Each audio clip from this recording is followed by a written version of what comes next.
शिरूर लोकसभा मतदारसंघाचे खासदार डॉक्टर अमोल कोल्हे आपल्यासोबत आहेत। अभिनेता ही अमोल कोल्हेंची आणखीन एक महत्त्वाची ओळख। त्यांचा नवीन चित्रपट येतोय, त्याचे 2 टीझर जे आहेत ते लॉन्च झालेत आणि त्याच्यावरून राजकीय चर्चा रंगल्यात। सिनेमा आहे शिवाजी महाराजांवरती, शिवप्रताप गरुडचे। चर्चा रंगली आहे राजकीय। यामध्ये एक फार महत्त्वाची गोष्ट आहे की छत्रपती शिवाजी महाराजांचा इतिहास सांगत असताना कोणी जरी काहीही राजकीय चर्चा करत असेल तरी सुद्धा राजकीय व्यासपीठावरून खरं तर अनेकदा सोयीची भूमिका घेता येते, पण छत्रपती शिवाजी महाराजांचा इतिहास मांडत असताना जे परखड आहे, जे खरं आहे त्याच्याशी प्रामाणिक राहूनच ती गोष्ट करायची अशी माझी आधीपासूनची भूमिका आहे। आणि जेव्हा जेव्हा महाराजांचा विषय येतो तेव्हा तेव्हा यामध्ये कधीही तडजोड केली जाणार नाही, ही माझी कायम भूमिका आहे।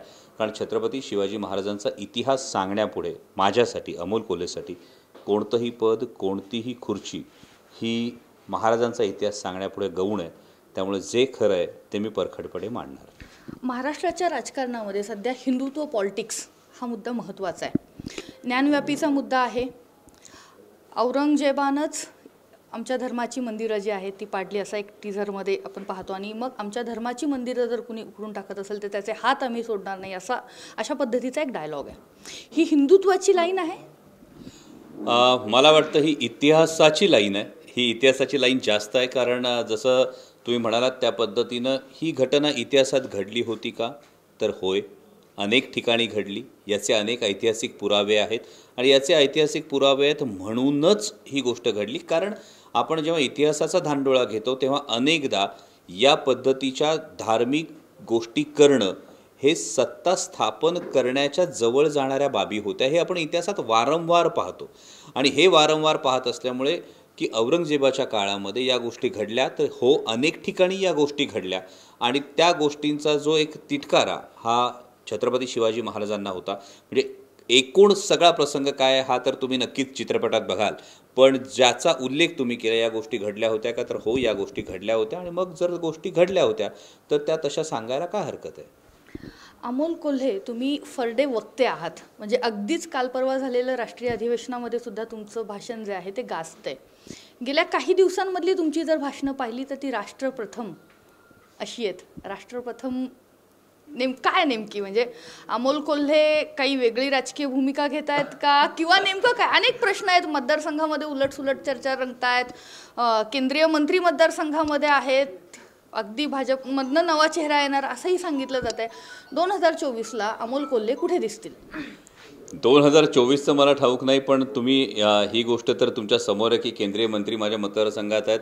मी मात्र राष्ट्रवादी काँग्रेस पक्षाच्या राष्ट्रीय अधिवेशनालाही हजेरी लावतोय आणि आता दसऱ्याच्या मुहूर्तावर शिवप्रताप गरुडचे जो सिनेमा येतो त्याच्या प्रमोशनमध्ये मी कुठेही केंद्रीय मंत्र्यांच्या स्वागतासाठी नाही आहे। त्यामुळे कोणीही राजकीय चर्चा काही करत बसण्यापेक्षा मला एक साधा सरळ प्रश्न आहे की राष्ट्रभक्ती ही काही कुणाची मक्तेदारी नाही आहे। त्यामुळे राष्ट्रप्रथम ही जर माझी भावना असेल तर त्यात गैर काय आहे? आणि राष्ट्रप्रथम ही भावना प्रत्येकाचीच असली पाहिजे, कारण मी कोणत्या धर्मात, कोणत्या जातीत, कोणत्या पंथात, कोणत्या प्रांतात जन्माला येणार हे माझ्या हातात नाही आहे, किंवा आलो त्यात माझं काही कॉन्ट्रीब्युशन नाही आहे। पण मी असं काहीतरी करीन की जेणेकरून माझा माझ्या जातीला, माझा माझ्या धर्माला, माझा माझ्या पंथाला, माझा माझ्या राष्ट्राला अभिमान वाटेल, तर ते करायला मला प्रत्येकाला आवडेल आणि प्रत्येक भारतीयाला आवडेल।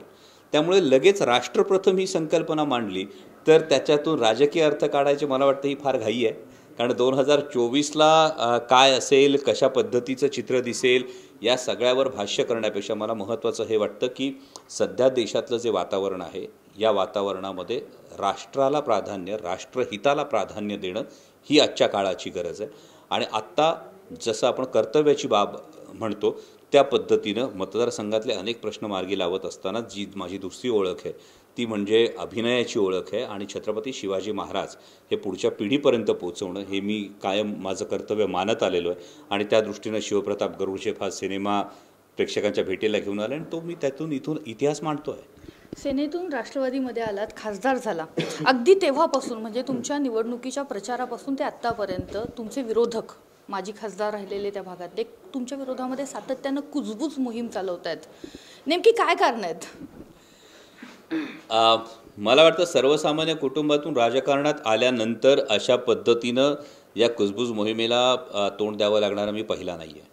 त्यामुळे अनेकांना कदाचित ही गोष्ट सहन होत नाही, अनेकांना पराभव कदाचित पचत नाही, म्हणून ही कुजबूज मोहीम सातत्याने केली जाते. पण माझ्या मायबाप मतदाराचा हा ठाम विश्वास हा माझ्यावर आदरणीय पवारसाहेबांच्या मार्गदर्शनाखाली, सुप्रियाताई सुळेंच्या, आमच्या लोकसभेच्या ज्या गटनेत्या आहेत त्यांच्या नेतृत्वाखाली आज तुम्ही बघत असाल तर शिरूर लोकसभा मतदारसंघामध्ये विरोधी पक्षातला खासदार असूनही आज जवळपास 35,000 कोटी रुपयांचे प्रकल्प हे मार्गी लागत आहेत, ज्यामध्ये पुणे नाशिक जो हायवे आहे, या पुणे नाशिक हायवेमध्ये नाशिक फाटा ते चांडोली याचा जो एलिव्हेटेड कॉरिडॉर आहे याच्यासाठीचे PMC अपॉइंट झालेली आहे, त्याचं DPR बनण्याचं काम सुरू आहे.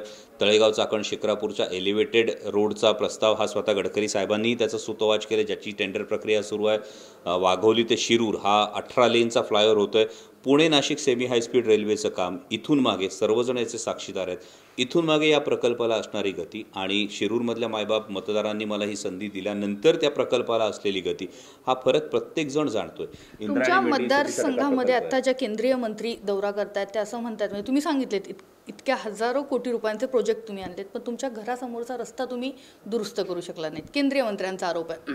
100% माननीय केंद्रीय मंत्री महोदयांना माझं फक्त एवढीच कळकळीची विनंती आहे की त्यांनी थोडी माहिती घ्यावी. ही माहिती अशी आहे की अष्टविनायकमधला हा प्रकल्प आहे आणि हा अष्टविनायकचा रस्ता ज्या भागातून खरं तर जिथे माझं कार्यालय आहे त्या कार्यालयाच्या समोरून हा जो रस्ता जातो, इथली जी जमीन अधिग्रहित झालेली आहे, ही जमीन अधिग्रहित झालेल्या स्थानिक भूमिपुत्रांना अजून त्याचा मोबदलाच मिळाला नाही. मग जर स्थानिक भूमिपुत्र म्हणत असतील की आम्हाला जर मोबदला मिळाला नाही तोपर्यंत काम करायचं नाही, तर हा स्थानिक भूमिपुत्रांचा हक्क आहे. तुम्ही कोणाचीही जमीन जर अशी हिरावून घेणार असाल तर तिथे रस्ता नाही होऊ शकत. आणि माझं माननीय मंत्री महोदयांना हीच विनंती आहे की 25 कोटी रुपयांचा हा जमीन अधिग्रहणाचा प्रस्ताव महाराष्ट्र राज्य सरकारकडे आहे. राज्यात आपल्याच पक्षाचं सरकार आहे, आपल्या विचारांचं सरकार आहे. त्यामुळे माननीय केंद्रीय मंत्री महोदयांनी माझ्यावर टीका करण्यापेक्षा त्यांचं वजन वापरून माझ्या मतदारसंघातल्या या माझ्या स्थानिक भूमिपुत्रांना त्यांचा हक्काचा जो भूमी अधिग्रहणाचा जो मोबदला आहे तो लवकरात लवकर देण्याविषयी सरकारला सांगावं. तो मोबदला मिळाला तर रस्ता कुणाला नको आहे, उद्या काम सुरू होईल. 12 तारखेला चित्रपट प्रदर्शित होतोय. शिवाजी महाराजांच्या इतिहासात सध्याच्या राजकारणाला कुठली दिशा मिळेल चित्रपटाच्या माध्यमातून?